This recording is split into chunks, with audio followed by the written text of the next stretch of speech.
15 વર્ષથી પોલીસને થાપ આપતો હત્યારો 1750 કિલોમીટર દૂરથી ઝડપાયો છે। સુરતમાં પિતાની હત્યા કરી કોલકાતા ભાગ્યો હતો, બાદમાં મુંબઈમાં છુપાયો હતો। બિહારમાં વતને પહોંચતા પોલીસના રડારમાં આવ્યો। સુરત શહેર ક્રાઇમ બ્રાન્ચે 15 વર્ષ જૂના ચકચારી મર્ડર કેસનો ભેદ ઉકેલી નાખ્યો છે। વર્ષ 2011માં નાંદેડ વિસ્તારમાં પોતાના સગા પિતાની નિર્મમ હત્યા કરી અને માતા પર જીવલેણ હુમલો કરી ફરાર થયેલા આરોપી પુત્ર મોહમ્મદ ઇમરાન ઉર્ફે ગુડ્ડુને પોલીસે બિહારના મુઝફ્ફર જિલ્લાના એરાઈ રામપુર ગામમાંથી દબોચી લીધો છે।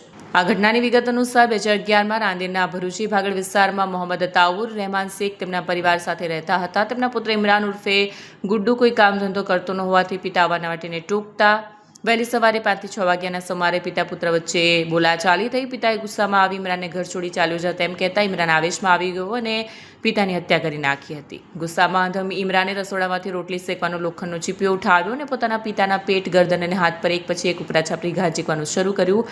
લોહી લુહાણ હાલતમાં ફસડાઈ પડ્યા પિતા અને પુત્રનું હૃદય પીગળ્યું નહોતું। પિતાને બચાવવા વચ્ચે પડેલી પોતાની જન્મદાત્રી માતા પર પણ તેમણે જીવલેણ હુમલો કર્યો હતો। હત્યા કર્યા બાદ ઇમરાને ધરપકડથી બચવા માટે ભાગતો ફરતો હતો। તે સૌપ્રથમ ટ્રેન પકડીને કોલકાતા ભાગ્યો, જ્યાં તે 4-5 દિવસ રેલવે સ્ટેશન પર ભટકતો રહ્યો। ત્યારબાદ તે મુંબઈ પહોંચ્યો અને એશિયાની સૌથી મોટી ઝૂંપડપટ્ટી ગણાતી ધારાવીમાં આશરો લીધો। અહીં તેણે પોતાની અસલી ઓળખ છુપાવી અને કેટરિંગના વ્યવસાયમાં મજૂરી કામ કરવા લાગ્યો। છેલ્લા 15 વર્ષથી તે મુંબઈમાં સામાન્ય મજૂર તરીકે રહી પોલીસની નજરથી બચતો હતો।